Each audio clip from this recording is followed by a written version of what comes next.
Let me start with a story which illustrates the very nature of that love which we celebrate today.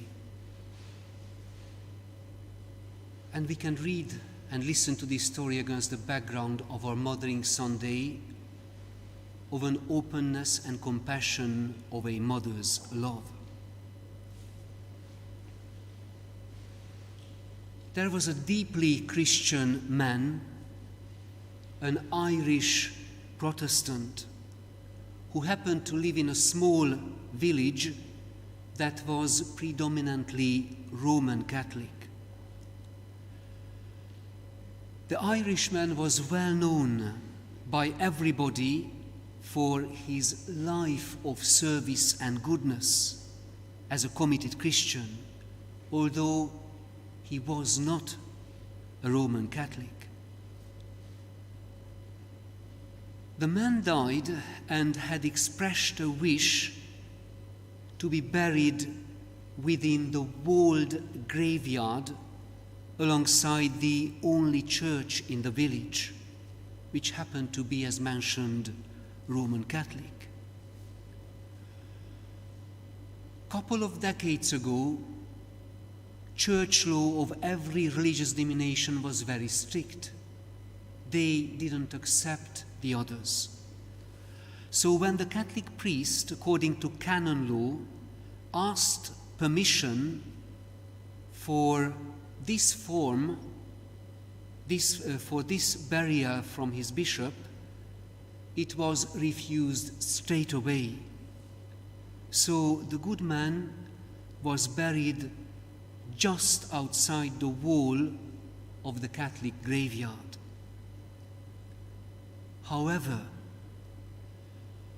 during the night, after the funeral, which took place according to the laws which the priest and the community had to obey, during the night, the Catholic priest rebuilt part of the wall next to the man's grave, thus extending the graveyard a couple of yards out further so as to include the man's grave within the community's burial ground. By enlarging the graveyard, that which had formerly been excluded ended up by being included. The outsider had been reconfigured as one of the insiders with no dividing walls. This was a decision made by love. Today we are celebrating this kind of love, this very love. The fourth Sunday of Lent is called, from the Latin word of the entrance antiphon, letare, rejoice, the Sunday of rejoicing. Today we celebrate the victory of divine love, which is capable of deeds like this. And with this we are celebrating the victory of this very same love, which is capable of this kind of victory in us, in our life, where we are and where we work.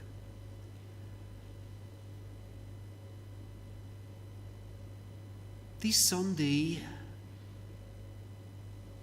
from the summit of joy, gives us an overview of how Christ's sacrifice as center reorders the family of God. And this is what Christian life is about. How God, on a continuous, permanent basis, is rearranging, reordering our life, our family life, our personal lives. In John's Gospel, we remember the moving scene. And let us try to link it also to our Mothering Sunday. On the cross, Jesus says to his mother, "Mother, this is your son," and points to John, the beloved disciple. And then he says to the disciple, "Here is your mother." And from that hour, the disciple took her into his own home. It is a painful scene on surface level. But what happens from the cross and on the cross is creating a new family, a Christian family. Jesus has formed a new family. And in this new family, think of our opening story, biological, cultural, and genetic differences have been taken up and subsumed in the greater family of God. This love, our belonging to this family, is challenging. It requires a permanent effort. We are called to make the effort to remain in this family. There is a test if this love is at work in us, if this love is alive, if this new belonging is working in us. Belonging to our new family by our baptism gives us the strength which is needed when we have to revise our previous loyalties, because we are committed to many other building blocks and communities of our lives, like our family, our clubs, our culture, our nation, our friends, and so on. But there is always a time in Christian life when all these should begin to point beyond themselves, urging us who belong to them to move on. When we are making a moral decision, a decision between what is good and less good for us, or when we are making a moral decision explicitly to say no something which is harmful to us and for others, then we make this act as part of this new belonging. When we disagree with something, what is happening in the world, and we take our stance because we follow our conscience, then we make an act as part of this family. And just as an example of this, today, quite surprisingly, the interview with Pope Francis broke the news. It was made headlines.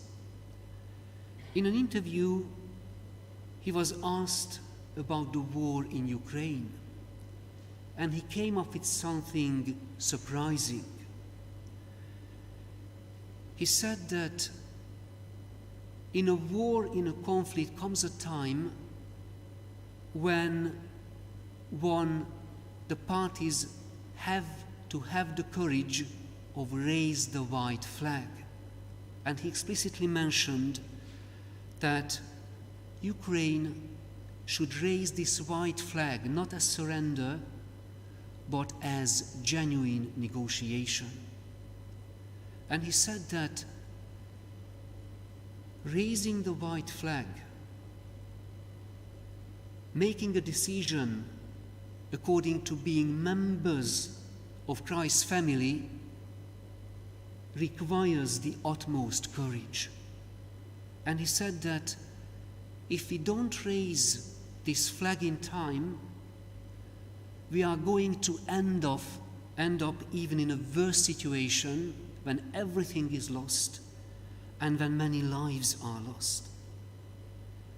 You know my stance about this and any other forms of war, that under the cross, reordered by Christ's divine love, we have to cling to peace. We have to be ready to make compromise for the sake of life and love. So the Pope has shown a great courage, setting an example for all of us. This love is at work when we overcome divisions, when we reconcile with someone, when we raise the flag of peace and reconciliation in a personal conflict. And I'm quoting our book for our Lenten retreat from chapter 4, a brief passage. The very sign of the cross, with which at baptism we are signed and branded as Christ's own, visibly signifies and determines the very lifestyle of the Christian disciple. It is as though wherever we project and draw vertical lines of division, dividing walls of separation, Christ, by what he has accomplished on the cross on Calvary, in the form of the cross, the shape of his outstretched arm, draws another horizontal line right through it, thereby breaking down the dividing wall of hostility between us. So today, when we anticipate the full joy of Easter, just for a brief hour, a brief day, let us rejoice that we belong to this new order of the human family created under the cross.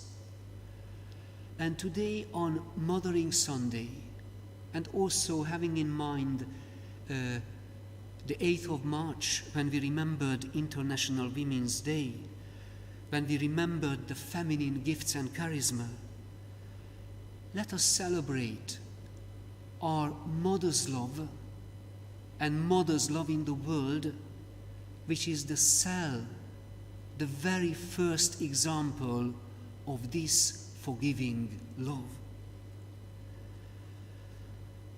So let us ask ourselves together, what is necessary to be rearranged in our local Christian family here at St. Augustine's when we stand under the cross?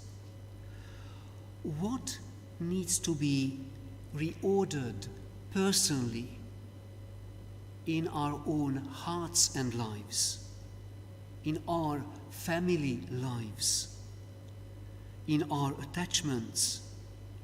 What is Jesus saying to me, to us, from his cross?